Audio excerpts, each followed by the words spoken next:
I have 10 science fiction recommendations for you today. It's a real mixed bag of modern and classic science fiction, popular titles, and some very much forgotten gems. First up is The Artificial Kid by Bruce Sterling, published in 1980. The first rule of Fight Club is we absolutely tell everybody about Fight Club.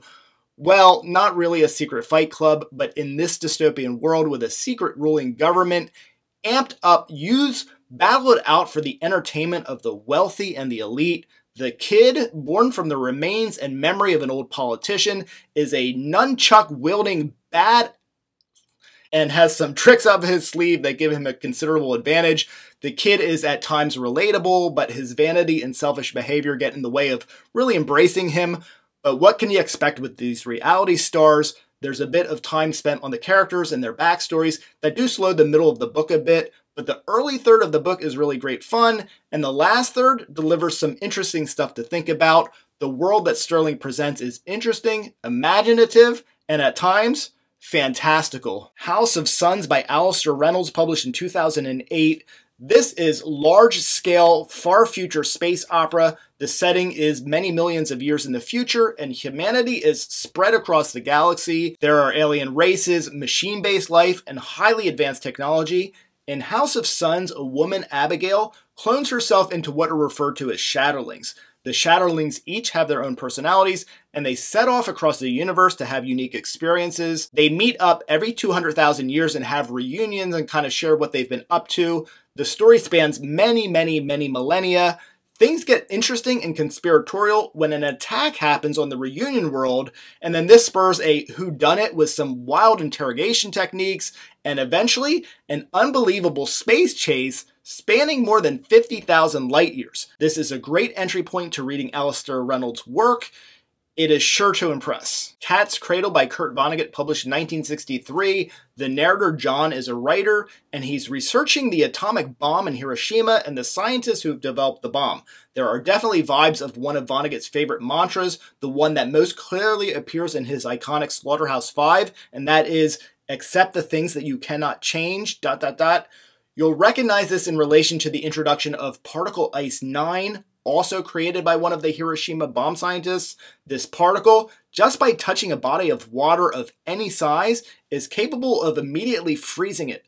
This has the potential to wreck the world. The novel is full of dark humor and uses sarcasm to fuel the satire of technology and innovation and religion. Vonnegut takes aim at religion, creating a fictional religion, Bokononism, which is practiced in the fictional country San Lorenzo. The Anome by Jack Vance, published in 1971. This was originally published as The Faceless Man in 1971. My copy was published in 1973 and carried the eventual, more well-known title, The Anome. In some ways, this is the stuff of nightmares. You're fitted with a torque, an explosive neck collar, and you're therefore at the liberty of a ruling power that can pop your noggin off at any time. You might not even see it coming.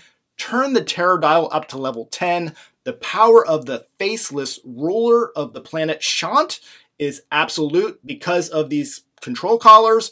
One individual, Gastel, is on a personal mission to save his mother, and what begins as an emotional personal quest turns into a hero's journey with implications for the entire planet. For a 220-ish page novel, Vance crams in a lot of really great world building. If you enjoy this, continue on to the sequel, The Brave Freemen, the second book of the trilogy. Flowers for Algernon by Daniel Keyes. Originally a short story and extended to novel length and published in 1966, Flowers for Algernon is the account of main character Charlie, a young man with a very low IQ score and some mental and emotional challenges particularly related to socializing. These challenges stem from both his low IQ and the restrictions that were placed on him, as well as on how others perceive and treat him.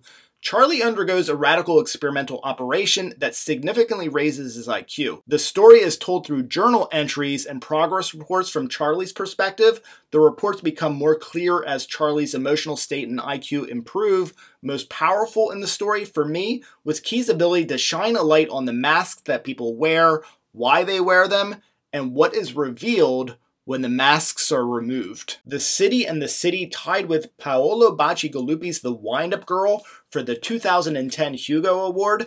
Mahalia Giri is murdered, probably in the city of Basel. I say probably because that's where the body is found. Investigating the murder is local extreme crime squad inspector Theodore Burlew. Bessel is a fictional city, but it can be presumed from the story that we are in Eastern Europe, somewhere in the vicinity of Romania. Where the story becomes strange and unusual is that Bessel has a sister city of sorts. In fact, the other city, Olcuomo, occupies the same space as Bessel. How's that going to work now? Yes, exactly. No? Seriously, I'm not going to tell you exactly, but the idea is that while they occupy most of the same space, citizens of one city have to unsee the other city, wipe it out from your mind. To do otherwise is called breaching, and that's a big no-no. It's a crime, actually. Come to think of it, it makes you think, if two cities can occupy the same space, why not three? This is a masterful novel and a reading experience like no other. The Forever War by Joe Haldeman, published in 1974. If you're in the mood for military science fiction and space opera, this one's a classic. William Mandela and other soldiers are sent off for interstellar battle to fight the alien Taurans. To reach the foe, they will travel through collapsars that allow for thousands of light years of travel instantaneously. While the Tauran conflict is interesting, the meat of the story is all that which is related to relativistic time. Because of the collapsar jumps and near light speed travel, when soldiers return from missions of just a few years, hundreds of years may have passed on Earth. These elite fighters return to a world that looks a lot different than the one that they left. This also gets interesting for soldiers heading back out to battle, as there's no way to know what level of technological advance that the UN forces and Tauran forces will have when they complete their collapsar jumps and face each other again. The Forever War is a Hugo, Nebula, and Locus award-winning novel, and it's a particularly great read for when you are hungry for space opera with all kinds of far-out time dilation themes.